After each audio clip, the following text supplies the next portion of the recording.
श्री गणेश दत्त गुरुभ्यो नमः। चैतन्य शाश्वत शांतो व्योमातीत निरंजन बिंदुनाद कलातीत तस्मै श्री गुरुवे नमः। परमपूज्य सद्गुरू श्री रामकृष्ण क्षीरसागर स्वामींना वंदन करून संघटित सत्संग मंडळांच्या या गुरुकार्यातील मोहिमेमधल्या 1272व्या भागाचं मी पठण करीत आहे। आज अश्विन शुद्ध पंचमी गुरुवार दिनांक 19 ऑक्टोबर 2023। उपदेशामृत संग्रह भाग 4 या ग्रंथातील परमपूज्य सद्गुरू श्री रामकृष्ण क्षीरसागर स्वामींच्या अमृतवाणीतील काही अमृतकण। कालच्या भागाच्या खुलाशाच्या पुढील भागात परमपूज्य सद्गुरू श्री रामकृष्ण क्षीरसागर स्वामी आपल्या प्रासादिक वाणीतून मार्गदर्शनपर आशीर्वाद देताना पुढे म्हणतात, स्मृती श्रेष्ठ का असते? तर ज्या व्यक्तीने पुण्य प्राप्त केलेले आहे अशाच व्यक्तीचे जर पुन्हा पुन्हा ऐकले तर लक्षात राहते, कायम स्मृतीत राहते। शाप दिला की ही स्मृती थांबते, नंतर स्मृतीत साठवता येत नाही। हा भरलेला स्मृतीचा डबा पुढील काळात अमुक जन्मात काही वर्षानंतर आठवण होईल त्यावेळी रिकामा होतो। ज्यावेळी ह्या ज्ञानाची आवश्यकता नसेल त्यावेळी रिकामा होतो। ज्यावेळी ह्या ज्ञानाची आवश्यकता नसेल त्यावेळी ही स्मृती जागृत होईल असा शाप दिलेला असतो। हे ह्या शापातील खरे मर्म आहे। साक्षात्कारासाठी मागील कुळाची परंपरा तपासावी लागते। मागील अनेक पिढ्या देवाची उपासना असावी लागते। रामदास स्वामींचा जन्म कसा झाला? त्या घराण्यात मागील 13 पिढ्या सतत देवाची उपासना चालू होती, म्हणून 14व्या पिढीत रामदासांचा जन्म झाला व मागील सर्व कुळाच्या घराण्याचा उद्धार झाला व पुढे येणाऱ्या पिढीचाही रस्ता साफ करून ठेवला। स्मृती जागृत होते हे खरे आहे। ही कशा प्रकारची असते त्यावर सर्व अवलंबून आहे। बऱ्याचशा लोकांना हे समजत नाही। मी लहान असताना वर्तमानपत्रात वाचलेली व घडलेली घटना आठवते। बातमी अशी होती की शिंगण्याला एका झाडाच्या बुंद्यावर श्री दत्तात्रेयांची मूर्ती निर्माण झाली। शिंगण्याला शेतकऱ्याच्या एका लहान मुलीला स्वप्नात श्री दत्तात्रेयांचे दर्शन झाले व अमुक झाडात माझा वास आहे हे स्वप्नात दिसले। ती मुलगी बेशुद्ध पडली। त्या मुलीला शुद्ध आल्यानंतर तिने स्वप्नात पाहिलेली गोष्ट सांगितली। तिने देखील तोच ध्यास घेतला। गावकरी अडाणीच होते, त्यांनी कोणीही तपासून पाहिले नाही। ताबडतोब मुलीच्या पाया पडायला लागले। मी लहान असताना त्यावेळेच्या भक्तांनी मला ही हकीकत सांगितली। मी त्यावेळी म्हणालो की हे सर्व खोटे आहे, कोणीही तिथे जाऊ नका। वर्ष 6 महिन्यात त्या गोष्टी विसरल्या गेल्या। आता कोणीही त्या गावाचे नावही काढीत नाही। दैवी गोष्टी 2 गोष्टींमुळे उद्भवतात। 1 सत्पुरुषांच्या दर्शनाने, 2 तपश्चर्येमुळे।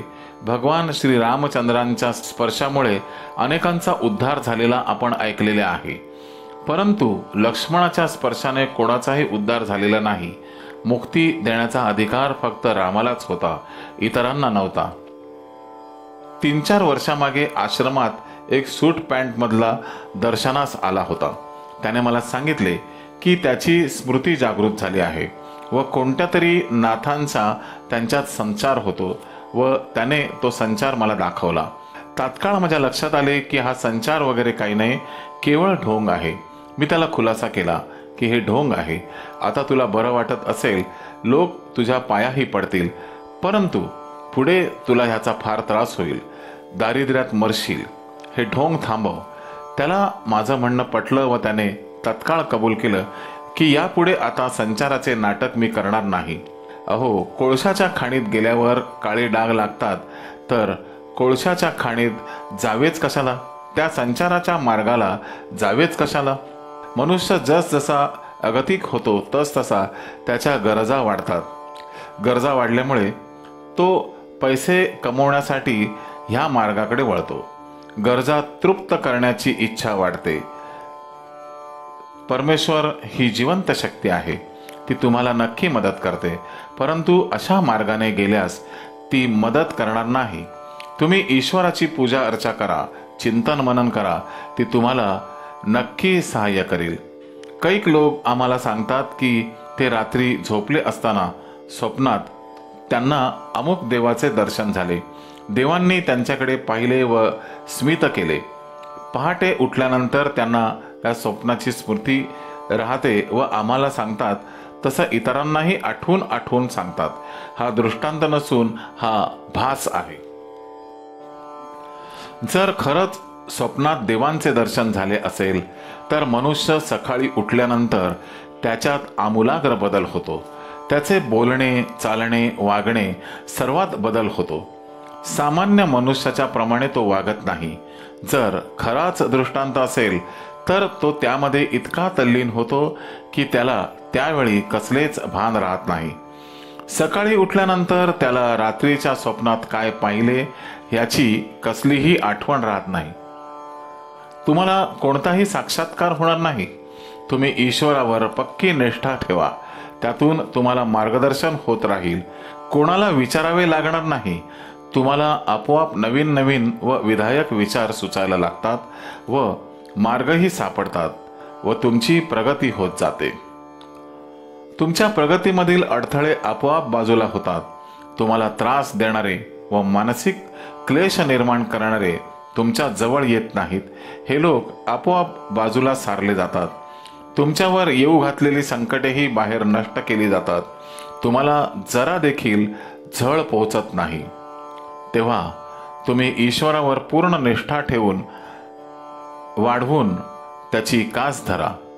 देव तुमचे कल्याण करतील. श्री गुरुदेव दत्त. गुरुबंधू आणि भगिनीनो, परमपूज्य सद्गुरू श्री रामकृष्ण क्षीरसागर स्वामी यांच्या अमृतवाणीतील अमृत कणांचे पठण सुरू आहे. ह्या पुढील आशीर्वादासाठी पुन्हा भेटूया उद्या सकाळी 6 वाजता. श्री गुरुदेव दत्त.